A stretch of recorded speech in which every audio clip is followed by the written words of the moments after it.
Bab 1776. Sekarang sudah tengah malam, dan hampir tidak ada tamu yang masih berkeliaran di luar kamar mereka.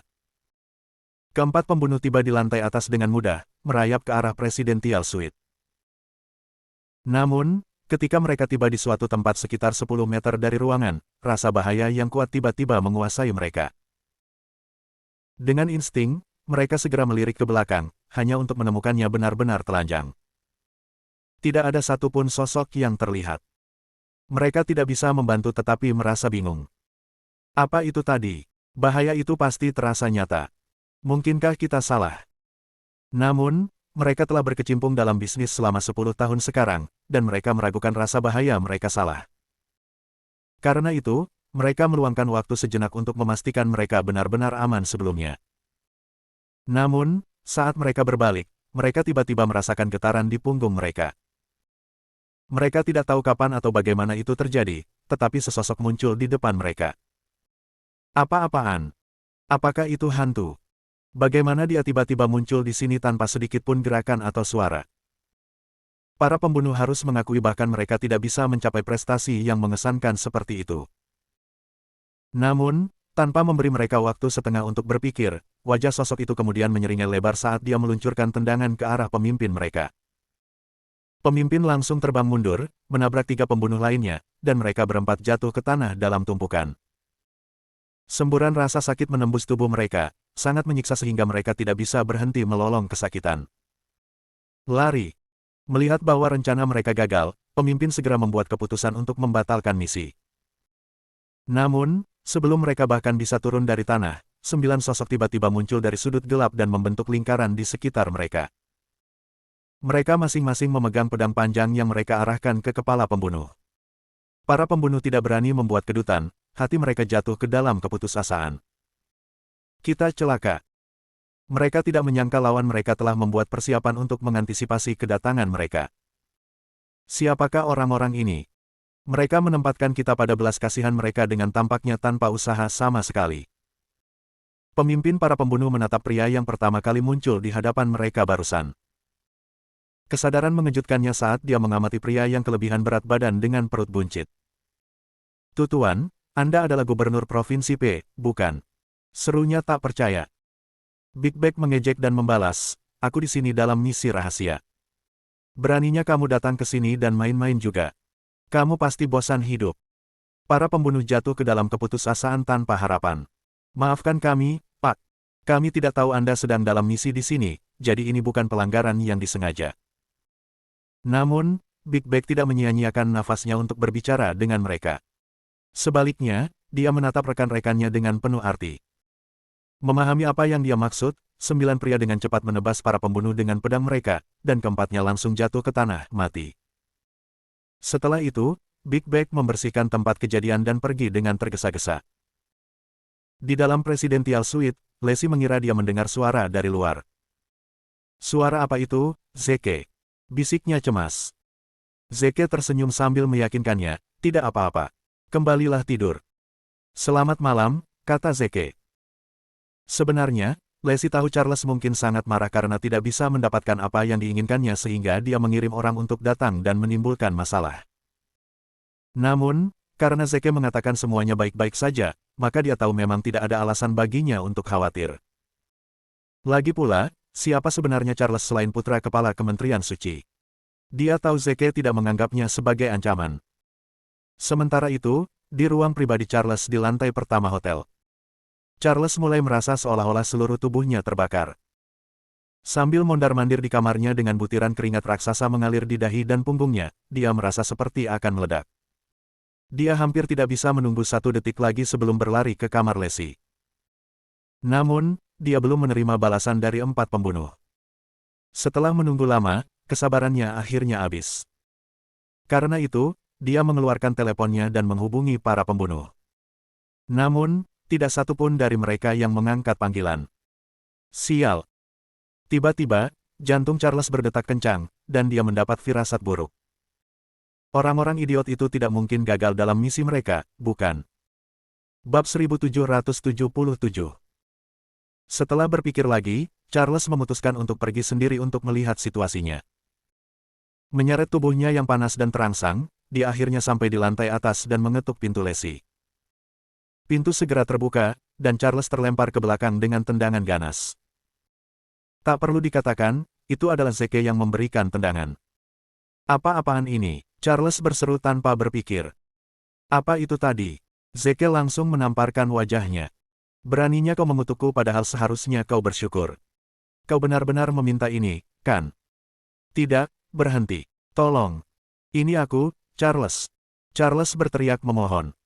Hah? Zeke tiba-tiba berhenti, menatap Charles dengan wajah terkejut yang pura-pura.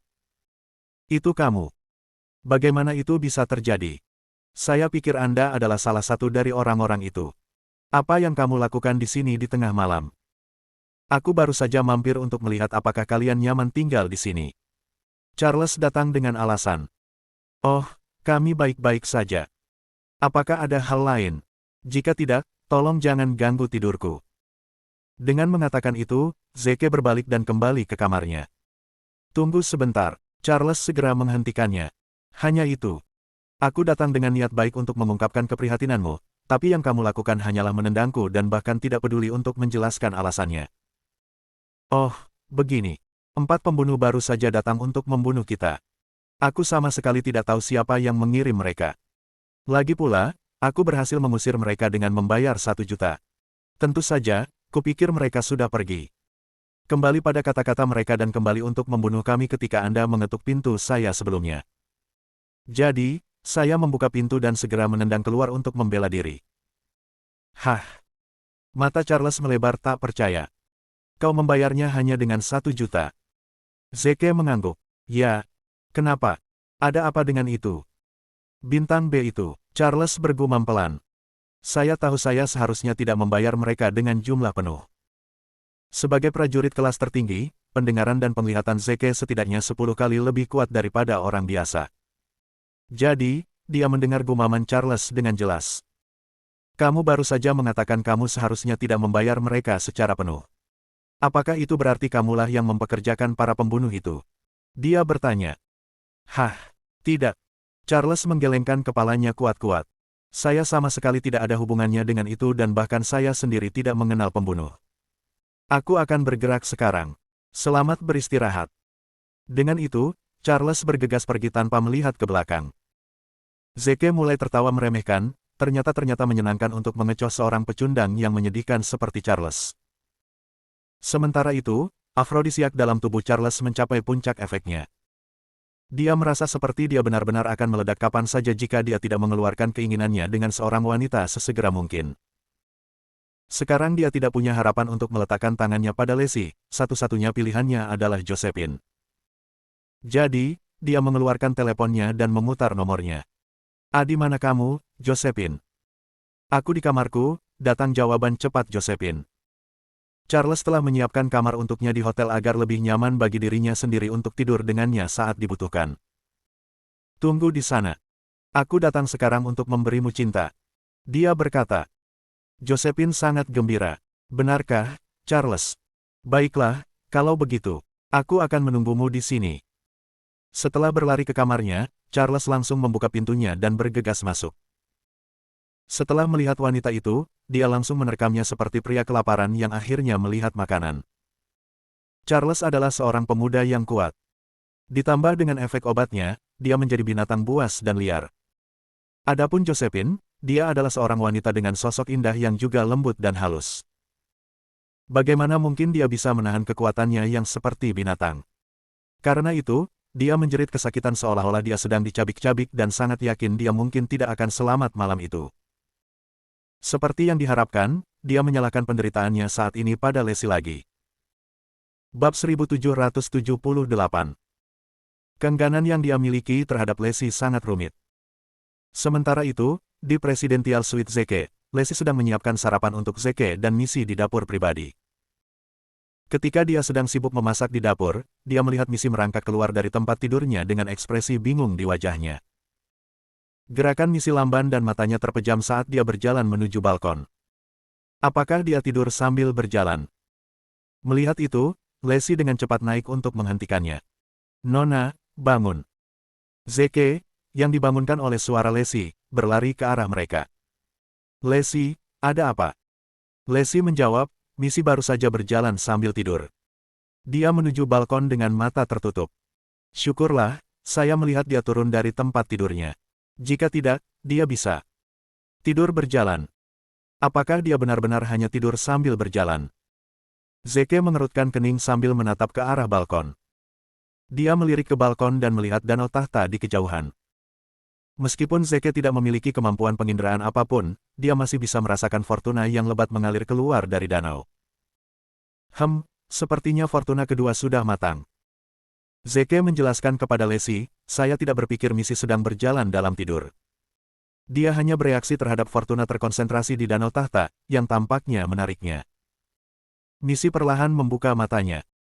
Lacey buru-buru bertanya, Nona, apa yang terjadi padamu barusan? Mata Misi buram saat dia menjawab, aku merasakan kekuatan misterius memanggilku sekarang. Tubuhku kemudian bergerak dengan sendirinya. Saya mencoba membangunkan diri saya tetapi tidak berhasil. Lacey melirik Zeke. Dia benar. Misi bereaksi terhadap Fortuna di danau.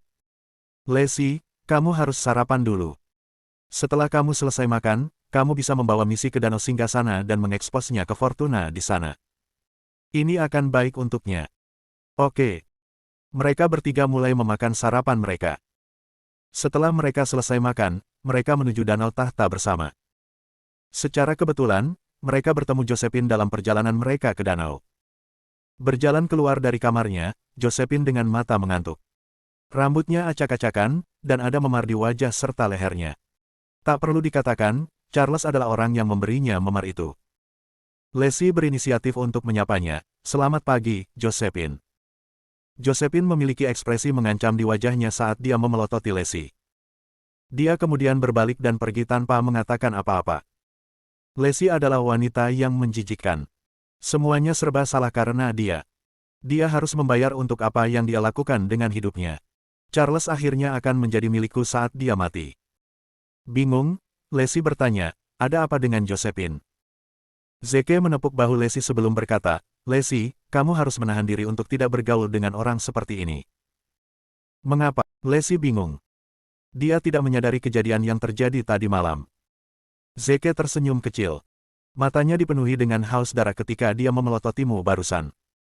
Tidak diragukan lagi dia ingin menyakitimu. Karena terkejut, Lacey menutup mulutnya. Tidak mungkin. Kami sudah bertetangga selama bertahun-tahun. Tidak mungkin dia ingin menyakitiku, kan? Zeke membelai rambutnya dan menjawab, kamu terlalu naif, Lacey. Meski begitu, kamu tidak perlu khawatir. Dengan aku di sisimu, tidak ada yang berani menyentuhmu. Charles yang baru saja keluar dari kamar Josephine mendengar pernyataan Zeke. Marah, dia mengepalkan tinjunya dan menggertakkan giginya. Zeke Williams, aku akan membunuhmu hari ini apapun yang terjadi. Karena itu adalah hari mengangkat kepala naga hari ini, danau tahta dipenuhi dengan banyak orang. Ada 2 kali jumlah orang di danau tahta dibandingkan kemarin. Mereka semua mendambakan Fortuna di danau, berharap keberuntungan mereka akan lebih baik jika mereka bertahan cukup lama. Saat kembang api meledak, orang-orang mulai menari dan bernyanyi. Bab 1779. Senang, Misi mulai menari dengan orang banyak. Zeke, di sisi lain, mengawasi sekeliling mereka. Ada kemungkinan besar bahwa orang-orang dari Netherworld akan datang untuk mencuri Fortuna di sini. Jika itu terjadi, semua neraka akan pecah. Akhirnya, Zeke melihat Soul Wolf, Tyler, dan yang lainnya berdiri di antara kerumunan. Mereka ada di sini di bawah perintah Zeke. Mereka mengenakan pakaian normal, yang memungkinkan mereka untuk berbaur dengan kerumunan. Meski tertutup pakaian dari ujung kepala hingga ujung kaki, Zeke masih bisa mengenali mereka berdasarkan fisiknya. Tyler berpura-pura menjadi orang tua yang menjual manisan apel. Wajahnya berubah pucat ketika dia menyadari bahwa Zeke sedang menatapnya. Bagaimana cek dia mengenali saya? Wajahku tertutup semua. Tyler mengambil manisan apel dan memberikannya pada Misi. Gadis kecil ini sangat menggemaskan. Di sini, kamu bisa memiliki manisan apel di rumah. Meskipun Misi menginginkan manisan apel, dia tidak mau mengambilnya. Terima kasih, tapi ibu bilang aku tidak bisa begitu saja mengambil barang orang lain tanpa memberikan imbalan apapun. Misi tidak tahu orang di depannya adalah Tyler. Aku tidak memberimu manisan apel secara gratis. Saya menginginkan sesuatu sebagai balasannya, jawab Tyler. Apa yang harus kuberikan padamu sebagai ganti manisan apel? Biarkan aku mencubit wajahmu. Misi merenung sejenak sebelum menjawab, oke, aku akan membiarkanmu mencubit wajahku. Tapi lembut, oke. Geli, Tyler tertawa terbahak-bahak. Lacey tidak mengenali Tyler dan tidak mau membiarkan Tyler mencubit wajah putrinya. Oleh karena itu, dia menyerahkan sejumlah uang kepada Tyler dan memintanya untuk pergi. Setelah Tyler pergi, seorang wanita tua dengan pakaian compang camping mendekati Lacey. Wanita tua itu tampak seperti berusia sekitar 80 tahun. Gadis kecil yang lucu yang kita miliki di sini. Apakah kamu mau balon? Aku bahkan akan memberimu diskon 50%, suara wanita tua itu terdengar serak. Misi menatap wanita tua itu dengan mata terbelalak. Apakah aku mengenalmu? Kamu terlihat sangat akrab. Wanita tua itu berdeham dan tertawa kecil. Aku merasa seperti pernah bertemu denganmu sebelumnya juga. Takdir pasti mempertemukan kita. Dia berhenti sejenak sebelum menambahkan, aku belum makan selama 3 hari. Bisakah kamu membeli balon agar aku bisa membeli makanan? Mata Misi tiba-tiba berbinar. Kakek, itu kamu, kan? Mengapa kamu berpakaian seperti wanita tua? Wanita tua itu bingung. Bagaimana dia mengenali saya dan bukan Tyler? Orang yang berpura-pura menjadi wanita tua itu memang kakek Misi, Ares. Saya pikir Anda salah mengira saya untuk orang lain, gadis kecil. Seperti yang Anda lihat, saya seorang wanita tua. Bagaimana saya bisa menjadi kakekmu? Jawab Ares. Bibir Zeke melengkung membentuk senyuman tipis. Misi memiliki kemampuan penginderaan yang kuat dan sangat sensitif terhadap orang-orang yang memiliki garis keturunan yang sama. Oleh karena itu, tidak aneh jika dia bisa mengenali Ares. Lacey memarahi Misi, berhenti mengatakan omong kosong, Lacey. Cepat minta maaf pada wanita tua itu. Kesal, Misi cemberut. Tapi dia kakekku. Bu, apa ibu tidak mengenalinya? Lacey buru-buru meminta maaf kepada Ares, maafkan kelancangan putriku. Nona, jangan membuatku mengulanginya lagi. Minta maaf pada wanita tua itu. Misi dengan enggan meminta maaf kepada wanita tua itu. Ares merasa kasihan padanya dan memutuskan untuk memberinya balon.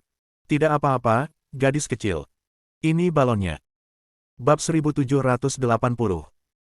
Tiba-tiba, wajah Zeke menjadi kaku. Dia memperhatikan pria yang baru saja melewatinya memiliki 2 bayangan. Dia pasti dari Netherworld. Ada kemungkinan besar dia mendengar percakapan antara Misi dan Ares, jadi dia pasti tahu kita sedang menunggu mereka untuk menyergap. Aku tidak bisa membiarkan dia melapor kembali ke Warren dan Daemonium. Zeke menggunakan energinya untuk menaklukkan pria dari Netherworld. Pria itu langsung membeku di tempatnya. Dia tidak bisa bergerak 1 inci pun atau membuat suara apapun. Zeke memberi wanita tua itu sejumlah uang sebelum berkata, aku akan membeli semua balonmu. Bantu aku mengisinya dengan udara, iya.